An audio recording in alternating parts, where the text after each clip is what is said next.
Assalamualaikum warahmatullahi wabarakatuh. Saya Adinda Putri Nadira dari kelas 2B Manajemen.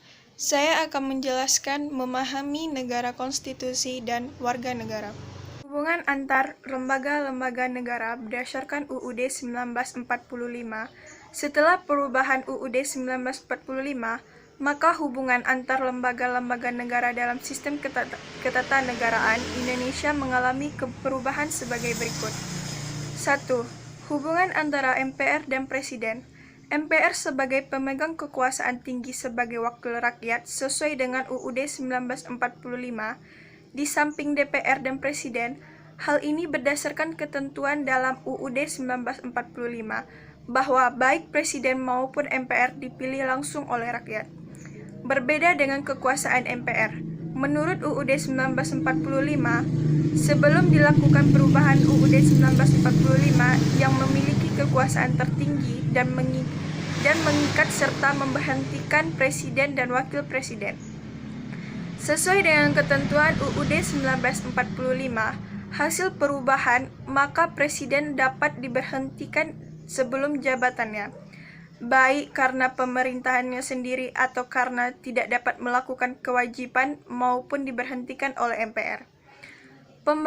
Pemberhentian Presiden oleh MPR sebelum masa jabatan jika Presiden sungguh-sungguh telah melanggar hukum berupa pengkhianatan terhadap negara, korupsi, penyuapan, dan tindak pidana berat lainnya, atau perbuatan tercela maupun apabila terbukti tidak lagi memenuhi syarat sebagai Presiden dan Wakil Presiden. Namun demikian perlu dipahami bahwa oleh karena Presiden tidak diangkat oleh MPR, maka Presiden tidak bertanggung jawab kepada MPR, melainkan kepada rakyat Indonesia sesuai dengan ketentuan UUD. B. Hubungan antara MPR dan DPR. MPR terdiri atas anggota-anggota DPR dan anggota DPD yang dipilih melalui pemilihan umum.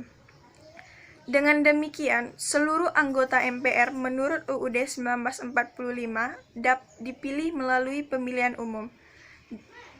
Mengingat kedudukannya sebagai penjelmaan seluruh rakyat Indonesia dan untuk menegakkan martabat dan kewibawaannya, malah MPR menyelesaikan masalah-masalah yang bersifat mendasar, yang bersifat struktural, dan memiliki kekuasaan untuk mengubah UUD. Maka DPR dan MPR harus melaksanakan kerjasama yang simultan terhadap jalannya pemerintahan yang dilakukan oleh Presiden. Oleh karena anggota DPR seluruhnya merangkap anggota MPR, maka MPR menggunakan DPR sebagai tangan kanan dalam melakukan pengawasan pelaksanaan kebijaksanaan yang dilakukan oleh Presiden. Dalam hal ini, DPR menggunakan hak-hak tertentu yang dimilikinya, seperti hak angket, hak amandemen, hak interpelasi, dan hak budget, hak tanya inisiatif.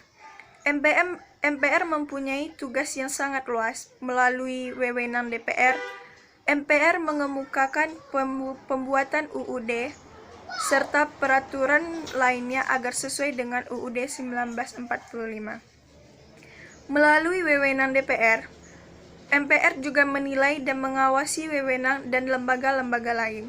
Demikian hubungan antara MPR dan DPR sebagai bagian yang diutamakan majelis, terutama pasca UUD 1945 yang diharapkan dengan adanya reformasi kelembagaan tinggi negara benar-benar dapat diciptakan iklim pelaksanaan negara yang demokratis. Hubungan yang ketiga, hubungan antara DPR dan Presiden.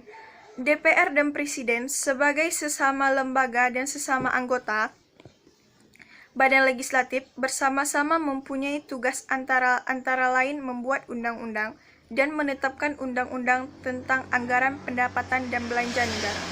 Membuat undang-undang berarti menentukan kebijakan politik yang diselenggarakan oleh Presiden. Menetapkan budget negara pada hakikatnya berarti menentukan rencana ketahunan. DPR melalui anggaran belanja yang telah disetujui dan mengawasi pemerintah dengan efektif di dalam pekerjaan dan membuat undang-undang, maka lembaga-lembaga negara lainnya dapat diminta pendapatnya.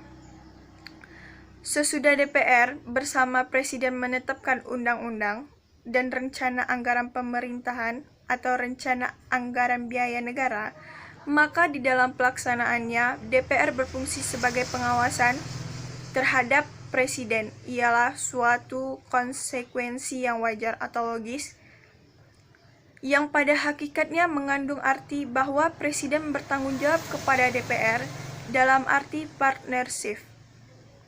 Presiden tidak dapat dijatuhkan oleh DPR dan dengan pengawasan tersebut, maka terdapat kewajiban bagi pemerintahan untuk selalu bermusyawarah dengan DPR tentang masalah-masalah pokok dari negara yang menyangkut kepentingan rakyat dengan UUD sebagai landasan kerja. Bentuk kerjasama antar DPR dan Presiden tidak boleh mengingkari partner legislatifnya.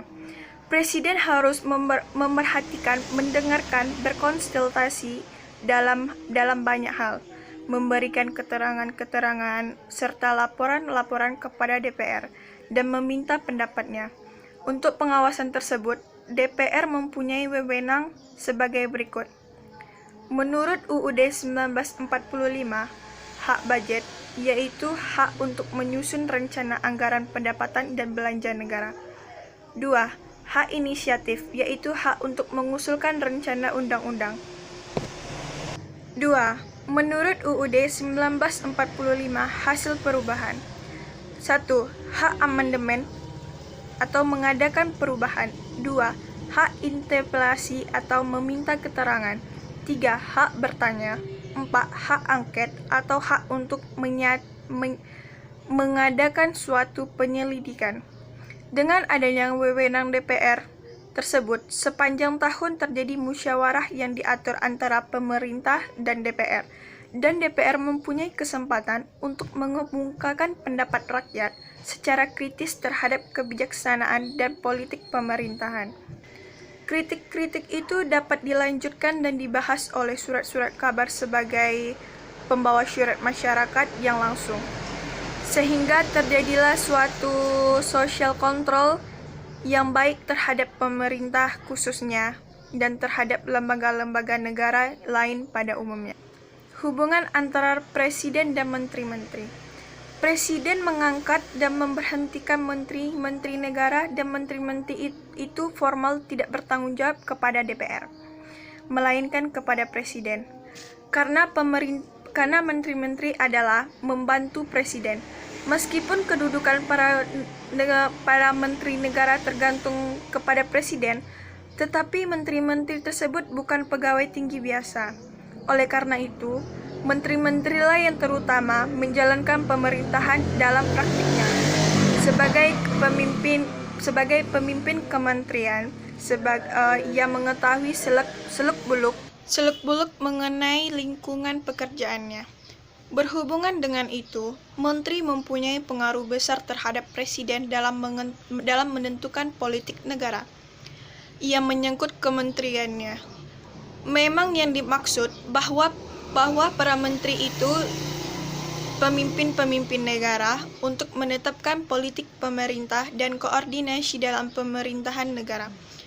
Para menteri kerjasama satu sama lain secara erat di bawah pimpinan Presiden. F. Hubungan antara BPK dengan DPR. Anggota BPK dipilih langsung oleh DPR dengan memerintahkan pertimbangan DPD dan diresmikan oleh Presiden. BPK bertugas memeriksa langsung tanggung jawab tentang keuangan negara, dan hasil pemeriksaan tersebut diberitahukan kepada DPR, DPD, dan DPRD untuk mengikuti dan menilai. Kebijakan ekonomi finansial, pemerintah menjalankan oleh aparatur administrasi negara yang dipimpin oleh pemerintah. 9. Hubungan antara Mahkamah Agung dengan lembaga negara lainnya. Mahkamah Agung berwenang mengadili pada tingkat kasasi, menguji peraturan undang-undang di bawah undang-undang terhadap undang-undang yang diberikan oleh undang-undang. Calon hakim agung diusulkan oleh Komisi Yudisial Komisi Yudisial kepada DPR untuk mendapatkan persetujuan dan selanjutnya ditetapkan sebagai hakim agung oleh Presiden. Hubungan antar Mahkamah Konstitusi dengan lembaga negara lainnya. Mahkamah Konstitusi mempunyai 9 orang anggota hakim konstitusi yang ditetapkan oleh Presiden yang diajukan masing-masing 3 orang oleh Mahkamah Agung, 3 orang oleh DPR, dan 3 orang oleh orang Presiden. Mahkamah